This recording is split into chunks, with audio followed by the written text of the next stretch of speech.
Real recognize real. Errol Spence admits that David Benavidez is a monster. He's a bad mother effer. That's what I'll talk about in this video. What up, Fight World? It's your boy Ego, and I'm back with some more boxing. You guys see it on the screen. Errol Spence clearly reacting to Showtime main event.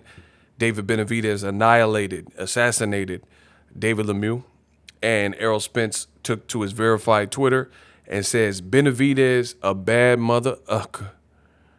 I agree with him. Now, I've been big on David Benavidez. I believe him and David Morrell, those are the top guys at the division. I understand David Morrell Jr., he doesn't have that many fights, but every so often a guy like Jaron Ennis, David Morrell Jr.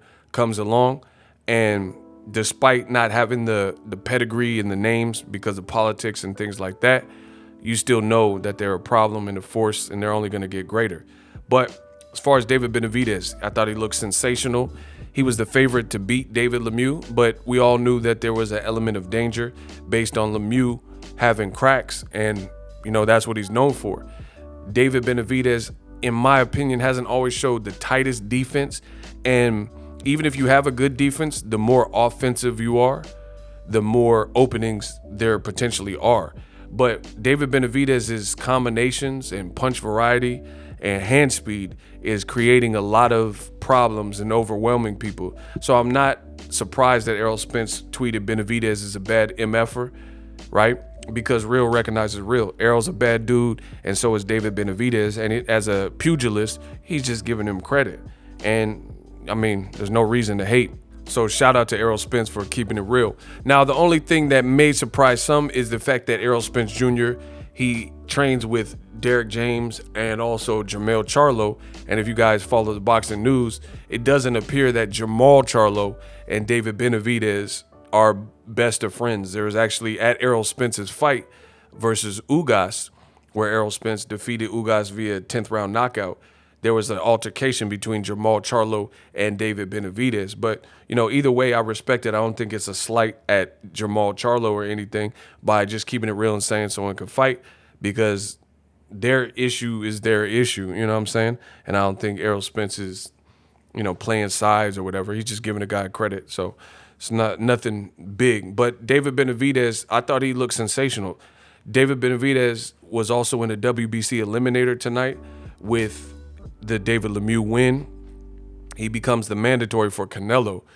As I keep telling you, Canelo is in between a rock and a hard place, because Canelo, he's chock full of different decisions that he must make. And depending on the decisions he makes, that's going to determine how his character is viewed in the world of boxing. What do you do when you've made the money that Canelo has made and you got these other young, hungry lions like Jermell Charlo, H-Town, Lines Only? You got David Benavidez, who's now your WBC mandatory. You got, even Jim Gray said post-fight, he was like, Canelo, I don't see how he's going to have to make a decision and vacate the undisputed titles, or he's going to at some point have to fight you. Then you got David Morrell, who's closing in the mandatory with the WBA, if I'm not mistaken. So PBC is doing a great job of surrounding Canelo Alvarez. And it really makes you question Canelo Alvarez's decision as the A-side and the face of boxing and all this other stuff to not take the Showtime boxing deal. Because as I stated from the beginning, those would have been the better fights. And he had the pick of the litter. He could have fought Errol Spence Jr. at a catchweight where he would hold all the cards. Errol Spence has not been fighting at that high of a weight, and he would have the weight advantage. And he has more fights than Errol, so he has experience advantage, right? You have Jermell Charlo fight. Jermell would have had to move up from 60 to 68. So again, Canelo would have the weight advantage. And again, he's from Texas, just like Errol Spence, with different part. Errol Spence from Dallas and Jermell Charlo is from Houston. Canelo has a great fan base in Texas and did good numbers with Liam Smith and Billy Joe Saunders in terms of attendance. So we already know that these would be very lucrative, big events, big fights. And then you couple that with the personalities really of Charlo more than Errol. Charlo can sell a show, both of them. Like Look at Jermell Charlo, all his press conferences. Look at the Charlos at the weigh-ins. They're like must-see TV. So you mix that with Canelo on fight week, you never know what you're going to get. The Charlo's like a box of chocolates. You never know what you're going to get, as Forrest Gump would say, right? And then, of course, you have David Benavidez, who Errol Spence is even telling you, man, he's a bad dude. He a bad MF'er. And Canelo decided to fight against Dmitry Bivol, who recently hasn't looked exciting.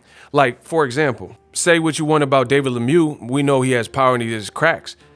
Bivol was fighting guys with less notable resumes like Richards and the dude he fought before him in Castillo, and he wasn't looking great in any of those fights. Versus David Benavidez, every single guy, the outcome is looking the same way. Like, he fought a crafty guy like Kieron Davis, who wasn't even supposed to be there, but his initial opponent was trying to juice and cheat Jose Uzcategui as opposed to shoot the fair one, so they had to switch out the opponent.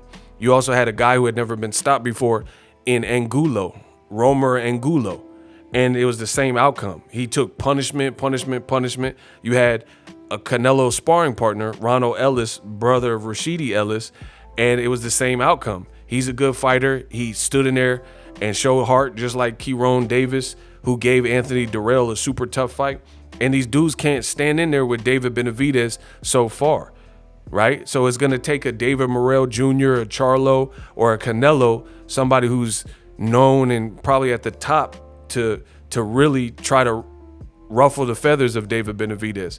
Because like Errol Spence is saying, he's a bad dude. And he's big, he's rangy, hand speed is crispy, he's confident, he's only growing and confident, and he's a pretty young dude.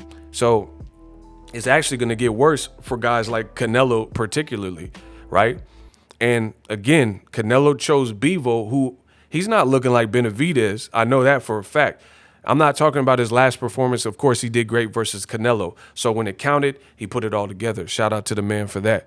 But I'm talking about performances leading up. So if Canelo had a decision to make and he was mulling over the offers of Showtime Boxing and then mulling over the offer from DAZN, and then you look at the Showtime package and you're like, you could fight Errol Spence, undefeated, just slaughtered Ugas, beat up Danny Garcia worse than anyone. Even though he hasn't fought at the 164, it's still Errol Spence.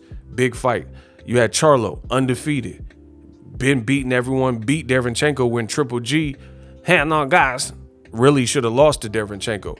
And Jermell Charlo, people don't give him credit for it, but instead of Triple G rematching Derevyanchenko, it was Charlo who had to dispatch of Derevyanchenko. And then I watched Derevyanchenko's last fight with Carlos Adames, and he didn't really look the same. So that Charlo fight might have took something out of him. And Canelo, out of all these people, he picked Bivol. And again, if you watch his preceding fights, he hasn't looked like these guys. Like, a lot of people give Jermell Charlo a lot of issue and say, oh, the Montiel fight. Bro, he almost knocked out Montiel multiple times in the fight. So Charlo's still a great fight and a great option. He's athletic with a great jab.